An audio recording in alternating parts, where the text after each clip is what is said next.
Welcome to another edition of Inside Guyana.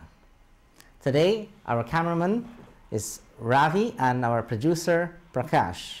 So on behalf of the management and staff of ITV studio here in Long Island City, New York, I want to thank you for coming and watching our program here today. And in our studio, we have some special guests. And I'm sure we're going to have a panel discussion on the topic of Guyana and Guyana's upcoming elections, which is going to be held on May the 11th, 2015. That's very soon.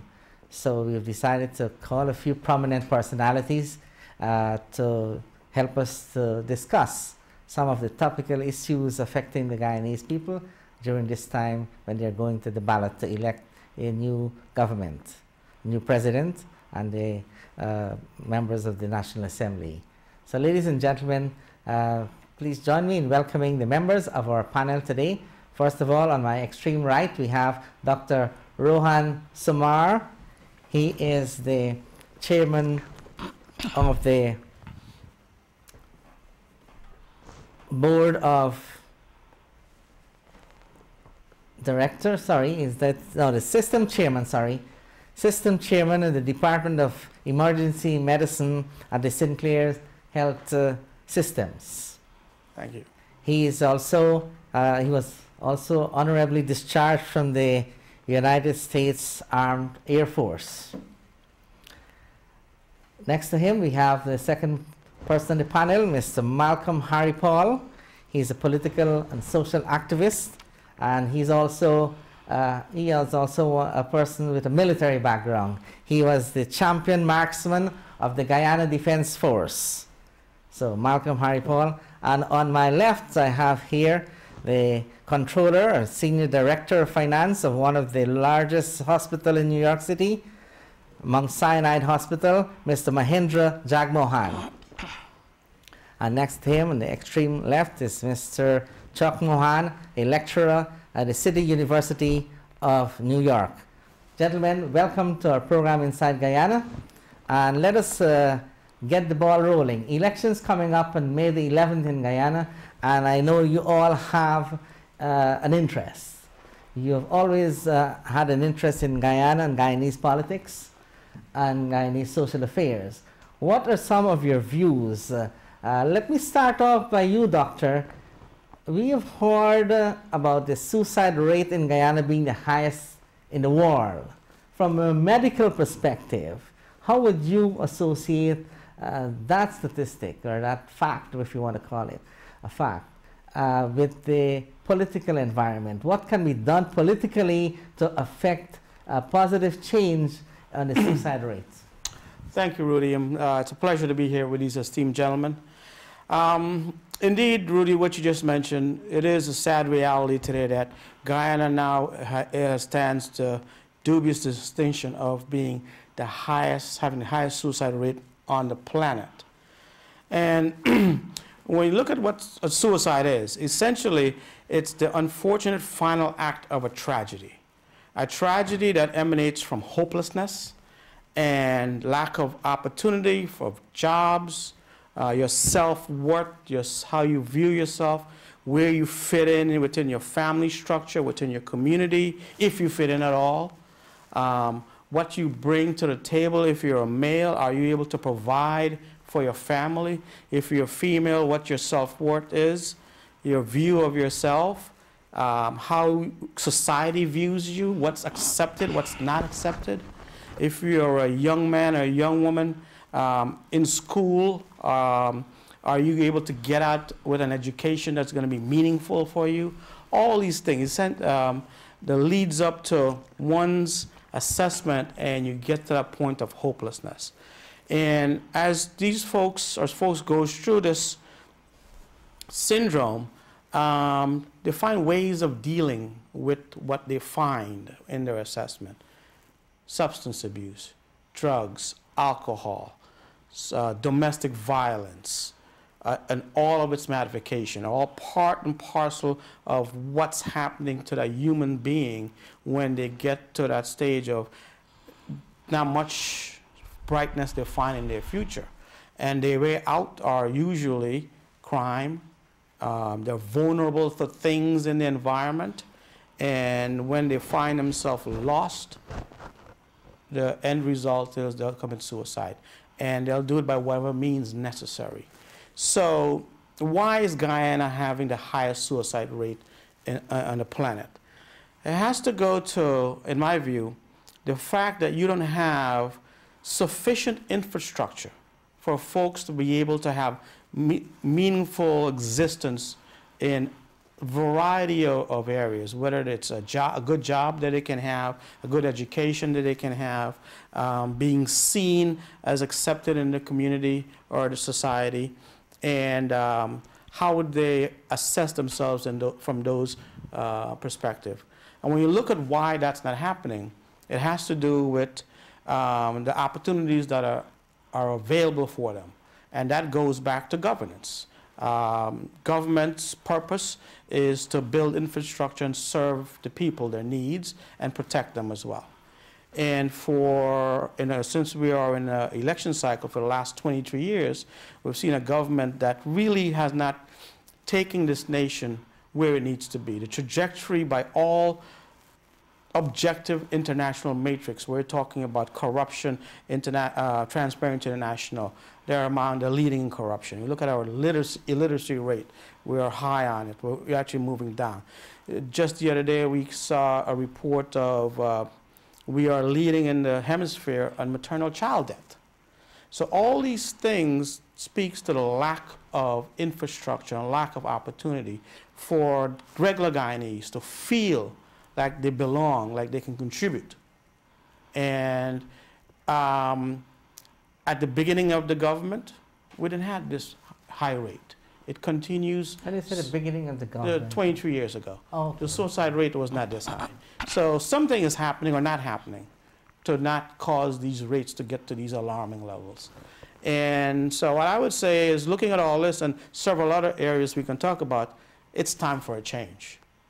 It's time where you have change of what? A change in the government. Oh. Because I view the root, when you look at issues that are occurring anywhere, you ask yourself why. And it could be simple as a local event, but when you look at it happening at a national level, you gotta ask, scratch your head and ask yourself, is there something systemic, something that's causing all this? And what's the common denominator in lack of opportunity, lack of good education, healthcare, and what have you? It's government public policy. The government is responsible for putting in government policies and effecting those things to cause people to have opportunities. So is it only the policy or the implementation of policies or the administration? All three. All three. All three. And we can go into details.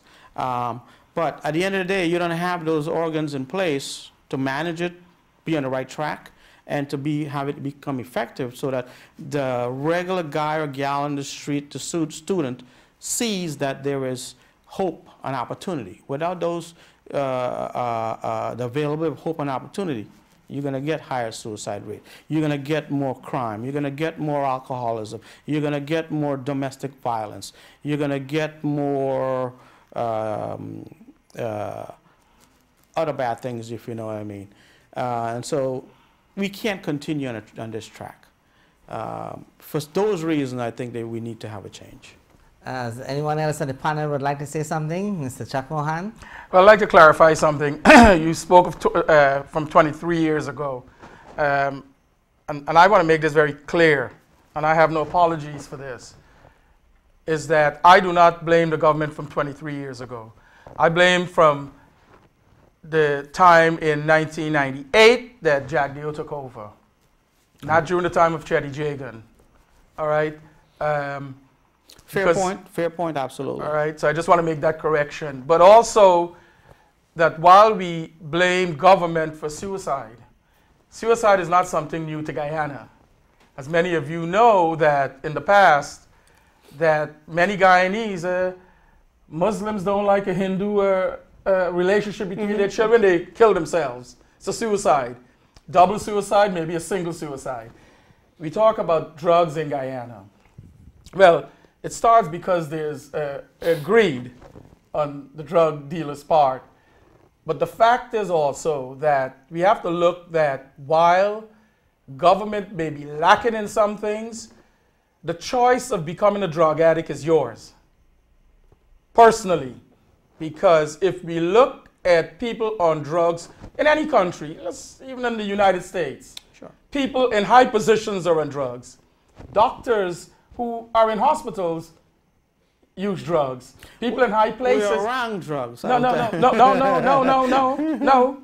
You are around and use, not you, but many in the That's a field. hasty generalization, But- I would say. And so while we blame the government, yes, and they have a responsibility to have access to treat those people, we can't blame them fully for the fault of an individual choice. Well, Chuck, I totally agree with you when you speak about personal responsibility. Without question, that is something that all of us or anyone, anywhere, needs to have, and not only on how you assess yourselves, but where you find yourselves. But in a construct where we have currently right now, in the last, I stand corrected, decade, when you have no opportunity and you're coming up against a brick wall every time you raise your head, and you're not getting a good job, you're not able to provide for your family as you would expect to, and everything around you is, unless you're in certain tranches or certain channels, you're going nowhere, then that's a problem with infrastructure. And the people who are responsible for infrastructure are the ones who are making public policies. And I agree with you on that point. That's the Yes. basic covenant of a Yes. good governance. Okay, would you like to say something on that subject? Yes, thank you, Dr. Rudy Jadoopat. Well, I think if we are to blame the current government for the suicide crisis in Guyana, it has to be that the PPP government has never really accepted that suicide was indeed a was a health problem in Guyana. And I say this because as far back as the latter 90s, when we had war going, suicide was one of the topics, was one of the subjects at the top of our list.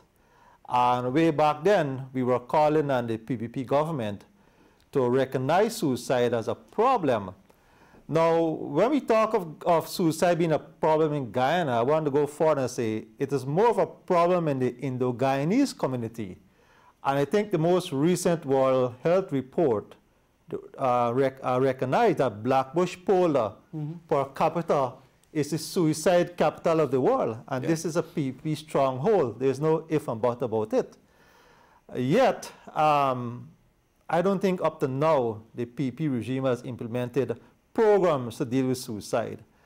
And the suicide cannot be viewed in isolation. It has to be viewed in relation to what's happening in the home and in the village. And that is all tied up with the alcoholism and the domestic abuse that takes place as a result of the alcoholism, which affects the child. And we see teenagers committing suicide because there's no infrastructure in the place. We don't have welfare officers. We don't have psychiatrists to counsel people.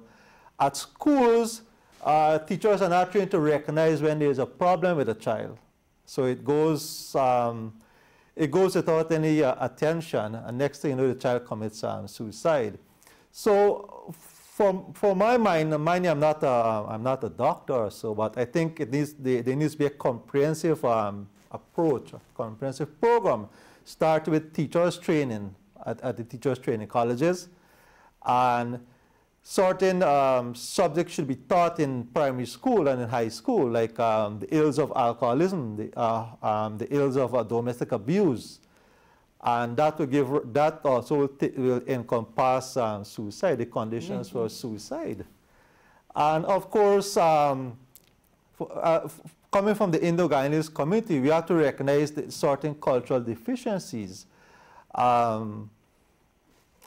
We need tremendous work especially from the Hindu society, the Hindu sections of the society to help eradicate the alcoholism, the domestic abuse, and the suicide. Because whether you like it or not, when you look at the people who own the rum shops, 99.9% are Hindus, and most of the people abusing the alcohol are Hindus.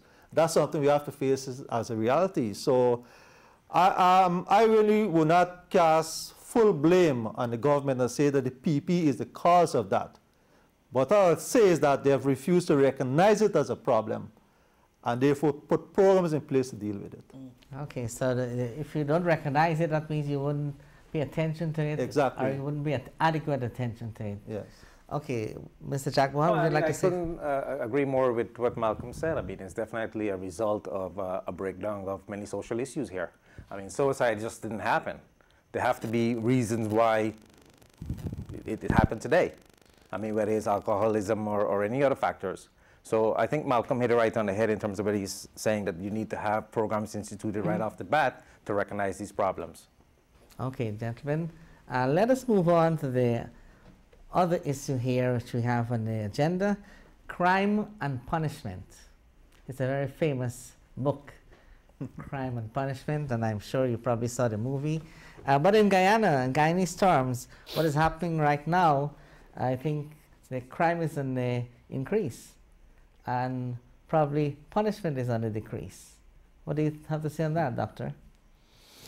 Well, I'm by no means an expert in Guyanese crime or punishment, the system of how it happens. In a construct where you have increasing crimes, a different degree of crimes, is that you're talking petty crimes, serious crimes, and institutional organization that perpetuate crimes. One of the key elements in fighting crime is the community feeling that they have trust in the police force and the organs that are in the community to help combat crime, surveil it, and manage it. As well as similarly having trust not in the police force, but the judiciary system. From what I know of what's happening in Guyana, there is an uneven distribution of punishment by the police force to the citizenry. And I'll put it as that. If you're a different color, different race, you'll get just like we see in the United States. You get managed, you get handled differently. If you're able to pass a bribe on your way while getting stopped, you'll get managed differently. So going back to the reason why crime is occurring, again, it goes back to opportunities and that the individual may see that they may have, whether it's through education, getting meaningful jobs, and so on. And when you don't have those things, they become vulnerable, more susceptible to the easy way out, which turns out to be the hardest way out on those things in the community, whether it's crime, for stealing just for to get food on your table or to have a meal, versus intentional robbery to enhance your wealth as an option, or is it organized crime? So the fact that it's increasing, as you mentioned, tells me there's lack of infrastructure support to cause kids or those who are committing crime to not go towards that. And equally importantly, if you're going to have a crime population or prison population, what do you do with them? Do you throw them in jail and expect them to come out and see the light, if you will? Yeah. You have to have programs for rehabilitation of individuals who committed crime, particularly those that are non-serious crimes, those that can be rehabilitated and get back into society, be contributing members. I'm not sure of the degree of details at that level in the current construct. Recently, we have been looking at the news in Guyana, and we see people getting killed every day, shot, actual gun. I'm talking about crimes with the use of guns. People getting shot every day, and they're being robbed also. And so it's not petty crimes that I'm talking about here. So from a military perspective, you're an army person, you actually call yourself, or you happen to have been, you won, you competed with other people, and you became the champion marksman in the Guyana Defense Force. Let him loose. What would you recommend in this situation, where people using guns like yourself, but they're committing crimes? Well, the gun crimes are related to the narco trade.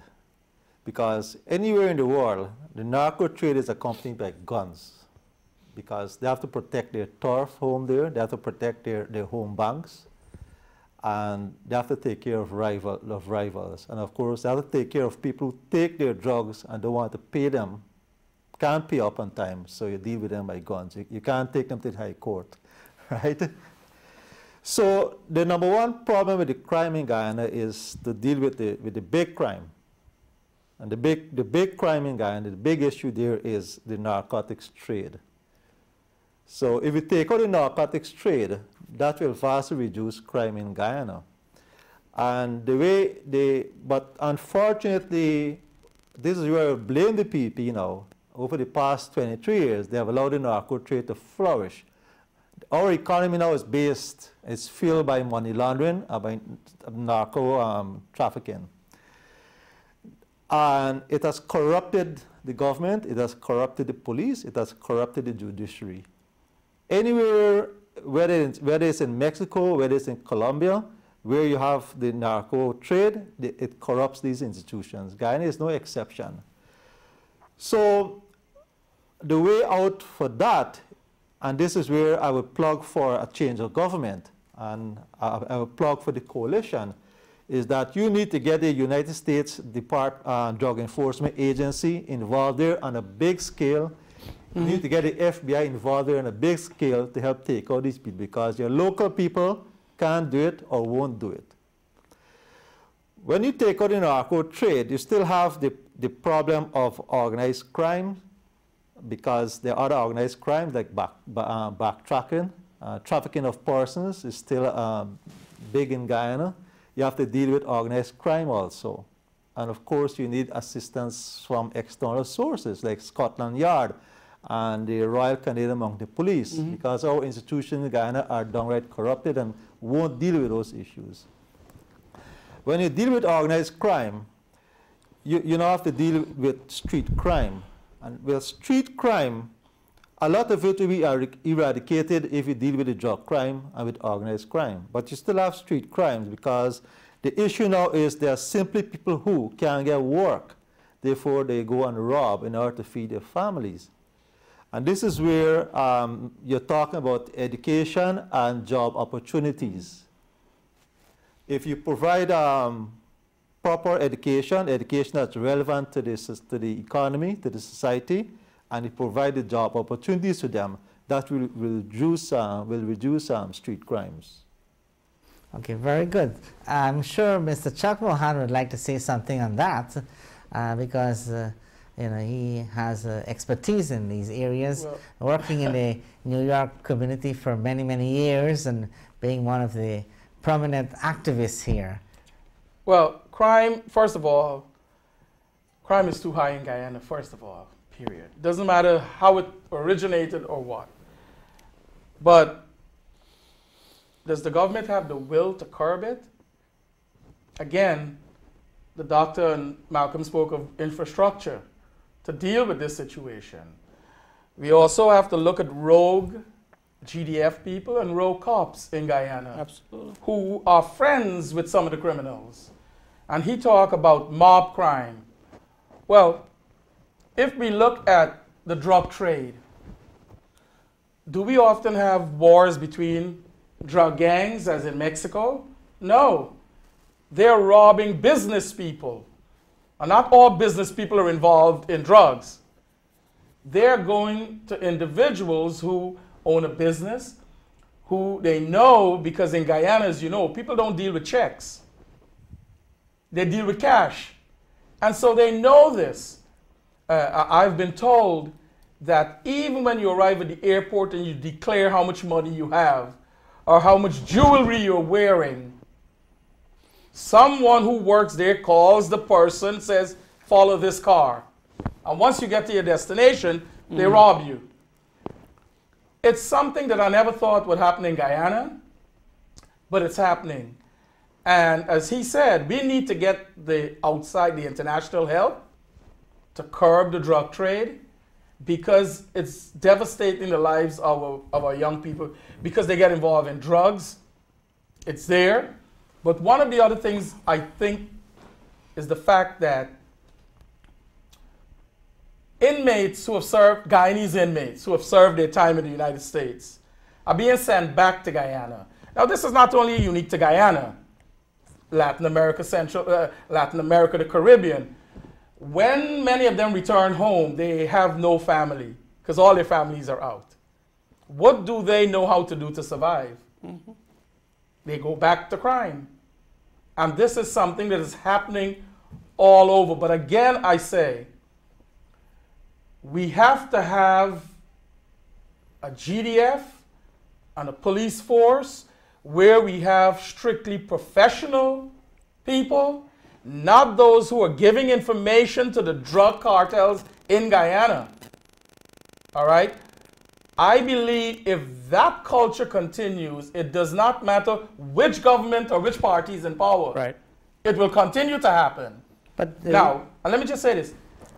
The presidential candidate for the combined opposition is the former head of the military.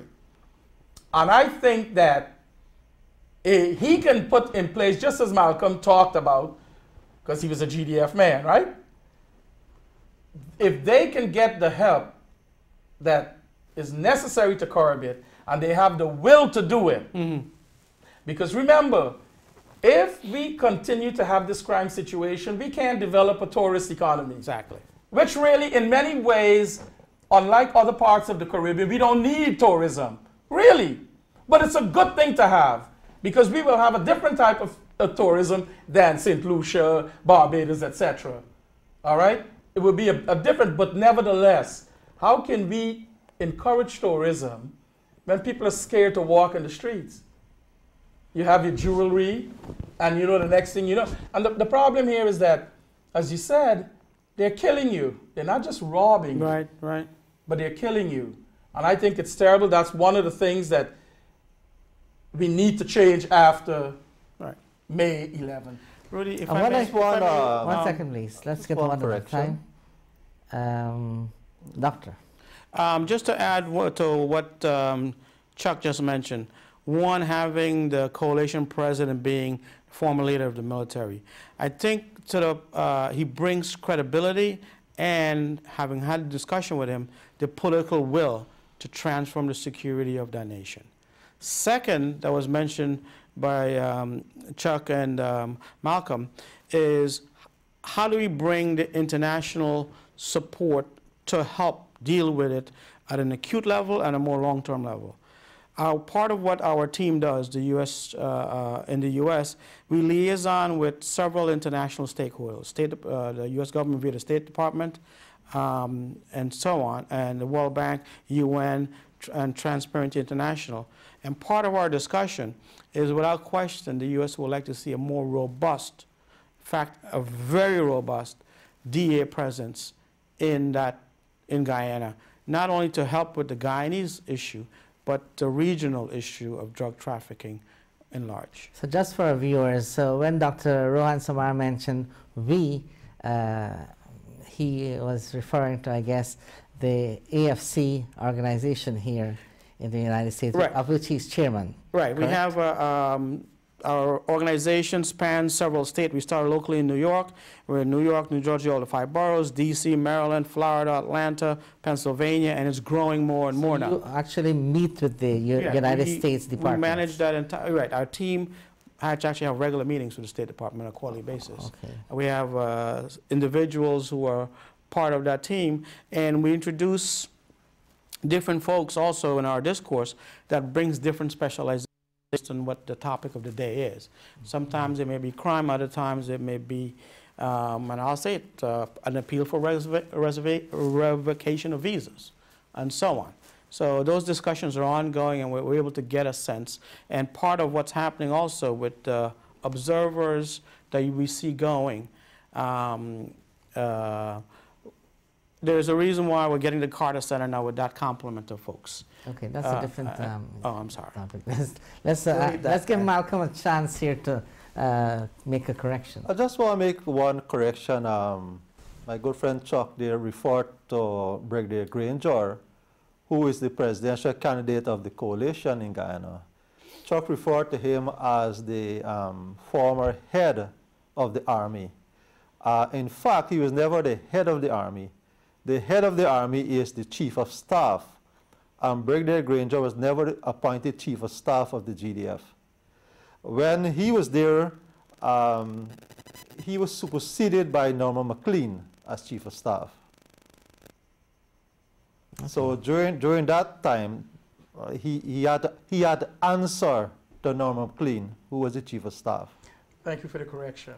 No. Okay. What I noticed, gentlemen, would you like to say anything on that? What I observe, what I think you might want to say, Mr. Jagmohan, on the same topic of crime, what the other gentlemen here on the panel, I think, I don't know, I don't think it's deliberate, well, omitted. You know, they forgot to talk probably about the white-collar crimes. They're talking about everything else except a very important well, look, there's no secret here. here. There's no secret really that, you know, there's a corrupt government right now in Guyana. And anybody can attest to that fact. You know, here in the States, I mean, with companies and so on, there's a lot of check and balances in place.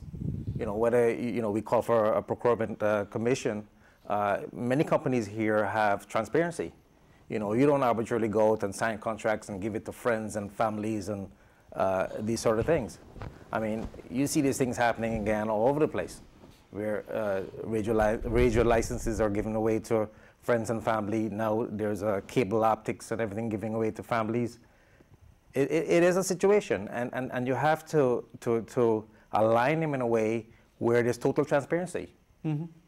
And so with transparency, you know, you kind of weed out that corruption, and then, you know, in the right way, you provide better for the people. So do you think the police force in Guyana is equipped to handle white-collar crimes? No. Short answer. Okay. Anyone else would like to say something on this topic before we move on to the next? Okay. We have been hearing about the inadequacy of the Guyana Constitution and the political structure of Guyana is defined in the Constitution. So the coalition government, I understand, of which you're a representative, actually is promoting or saying in its manifesto that one of the first things it will do in the first 100 days is to reform the Constitution. So this is the subject we have now, constitutional reform. How, when, and why? Who would like to start? Dr. Rohan. I'll Somar. start off and dovetail into the coalition perspective. In fact, I mentioned this a little earlier. One of our highest priority in the creation of the coalition was the goal to change the Constitution as soon as possible it could possibly change. And while there are several elements and there are experts on what needs to be changed and what doesn't need to be changed, one of the key things that we're looking to change is this executive presidency clause that's in there. Because essentially what that does, it gives you that person, the president, sort of like literally, and he or she becomes an elective dictator. And we're seeing that playing itself out. So the coalition is committed to changing the Constitution formally as soon as it possibly can. Now, what it will do in day one is start a rebalancing of the powers of the executive president. It's in the Cummingsburg Accord that was signed by the coalition. And essentially at that level, specifically what it means is this. The president as elected, let's say May 12th, will maintain the primary responsibility of constitutional offices that's there, transition most of, if not all, the domestic affairs to the prime minister. Prime minister will be also in charge of chairing the cabinet. He will be in charge of restructuring the ministries as needed, appointing heads of departments, and in charge of domestic security.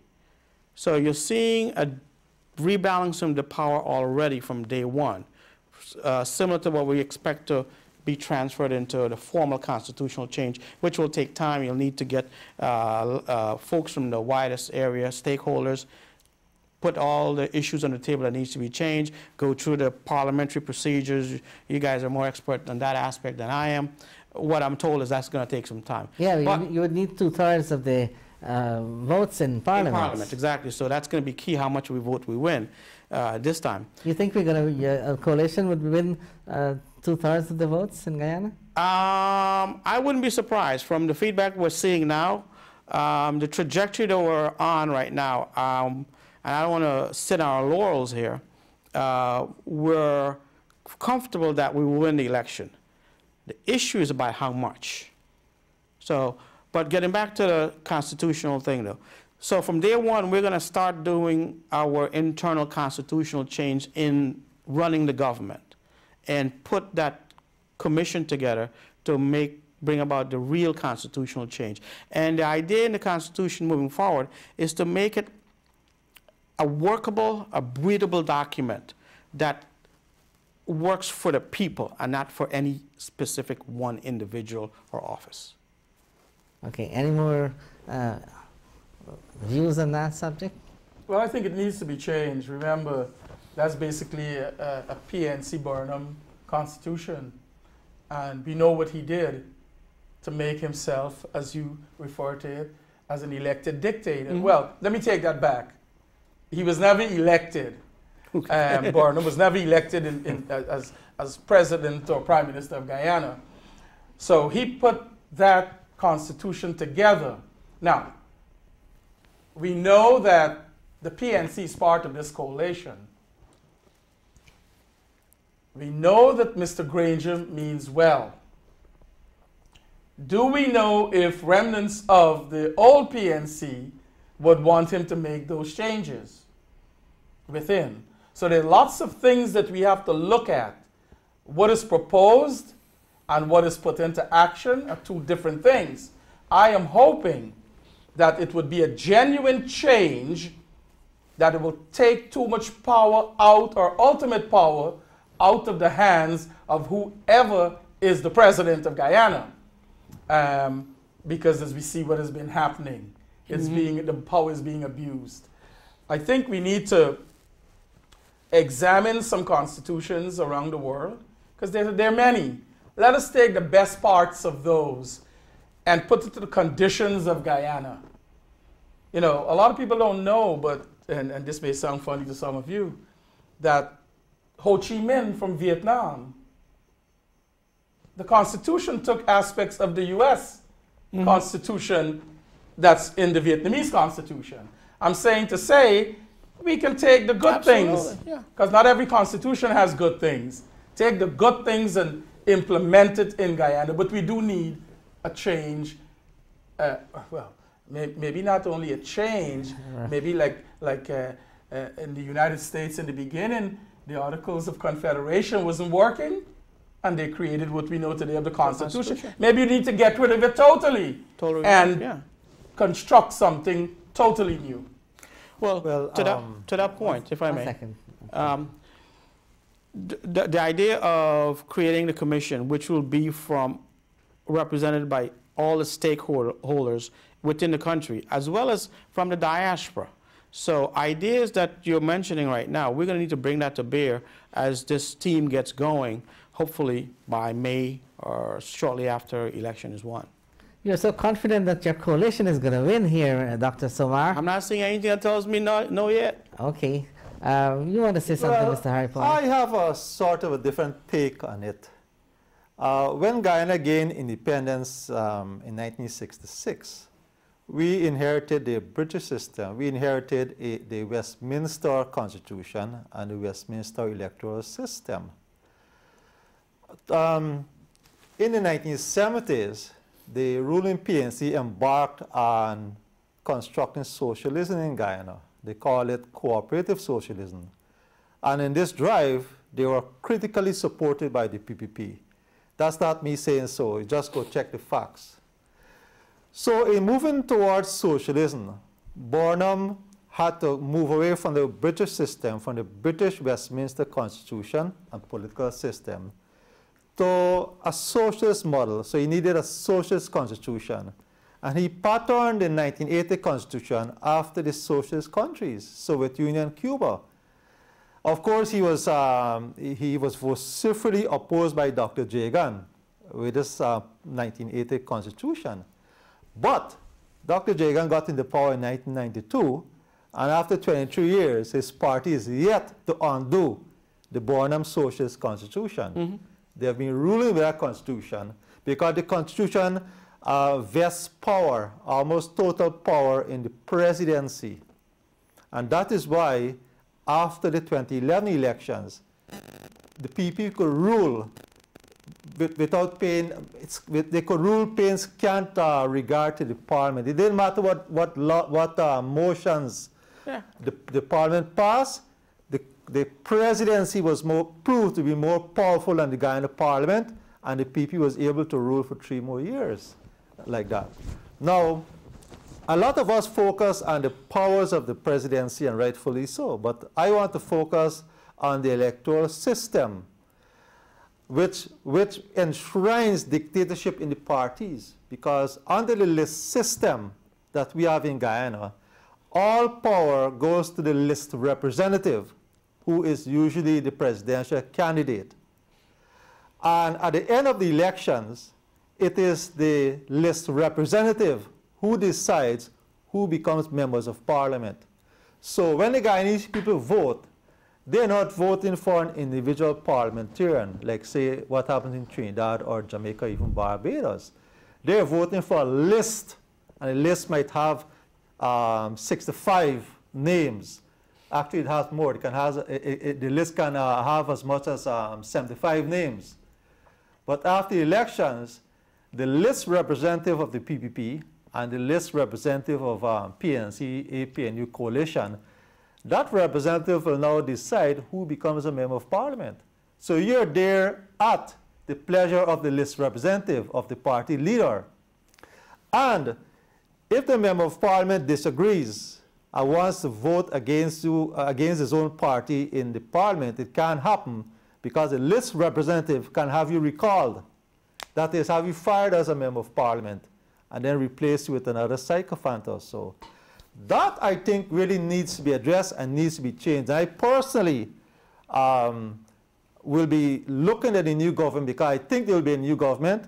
I personally will be trying to hold the new government accountable to its electoral promises and make sure that the list system is changed and that members of parliament are directly elected by people in constituencies, which means we might have to go back to a bit of force past the post system and do away with some of the proportional representation. And further, when I come to think of it, I look at Trinidad and Barbados and Jamaica, right here in the Caribbean, and their democracies have worked because they have never tampered with the British institutions. They have never tampered with the Westminster Constitution. They have never tampered with the Westminster model of governance. They never embarked on socialism. So I'm thinking maybe we should go back to the Westminster Constitution and the Westminster model of governance. Dr. Jagmohan, Okay. let me just add something, please. Let me just add something.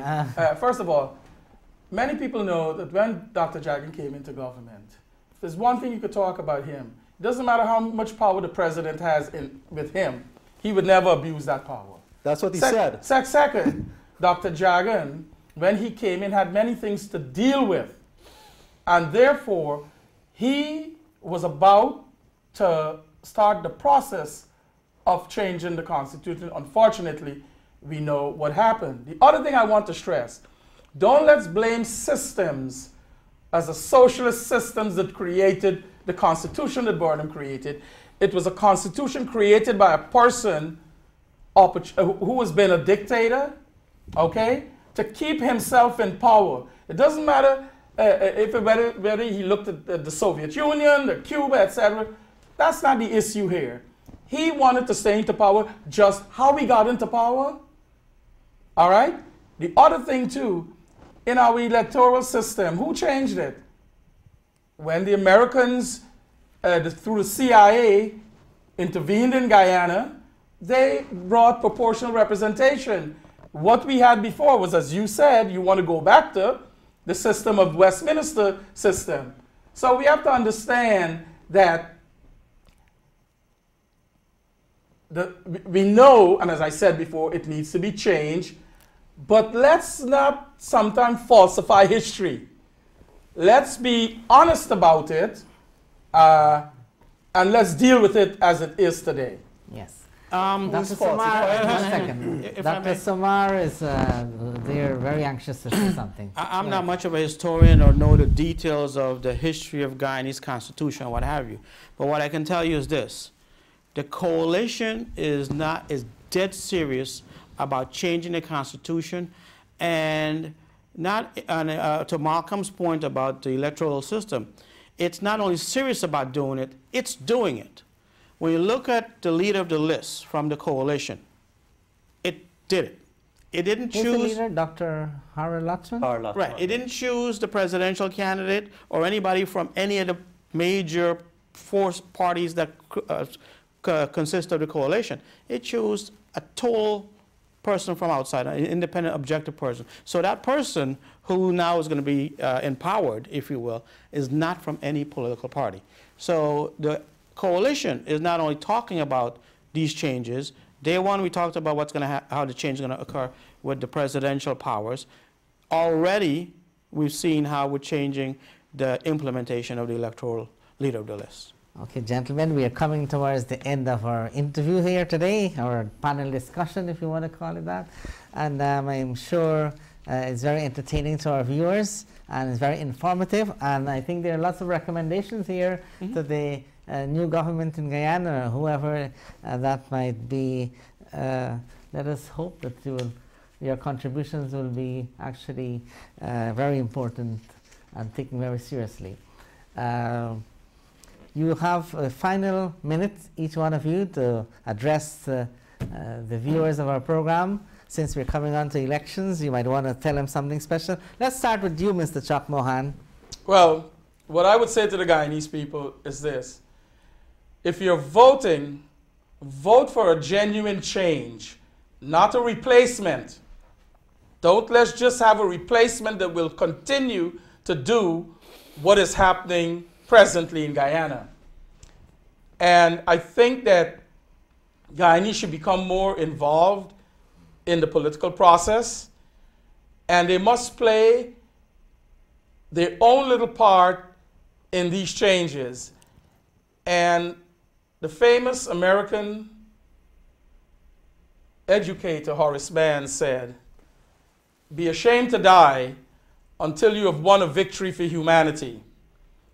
And I think in that vein, Guyanese need to get out and vote on May 11th. I could not tell them who to vote for, but let them vote with their conscience. If they want a better Guyana, let them vote for that party they believe, whether introspectively or retrospectively. Let them make that decision based on those factors. Thank you very much. Now, Mr. Jagmohan. Yeah, I mean, I think this time around there's a real opportunity for change. And I want everybody in Guyana, and even the diaspora here, to support real change. Go to the AFC website or the APNU website and look at the manifest. This is an opportunity where the plans are laid out in front of you, and you have this once-in-a-lifetime opportunity to make the change. Go out, vote for the coalition, and you'll have the change that you need for you, yourself, and your future children down the line. Thank you very much. Mr. Malcolm Harripaul, sir. Thank you very much, Dr. Jadoopat. I urge viewers to encourage your relatives in Guyana to go out and vote on May the 11th, and to vote for the coalition, vote for the APNU-AFC coalition.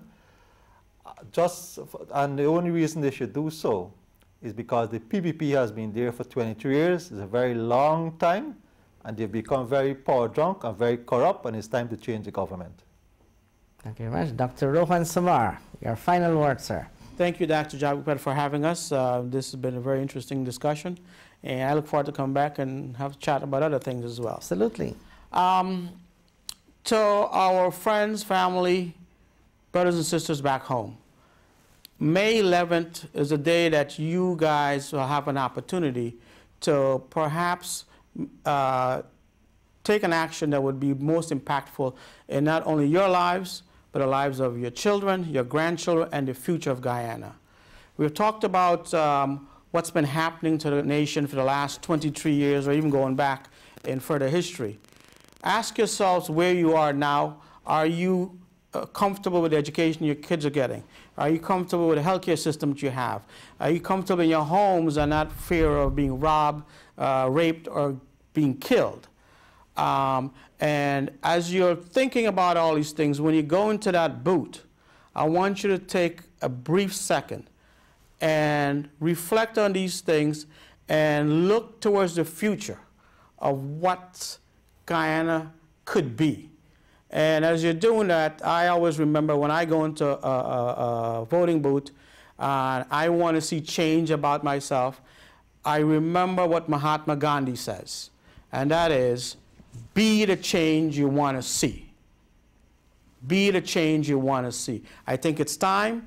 I think the coalition brings the credibility of leadership with vision and the support around them to make the change and transform the nation to a better place. Thank you very much, gentlemen, for this Thank you. wonderful panel discussion we've had today.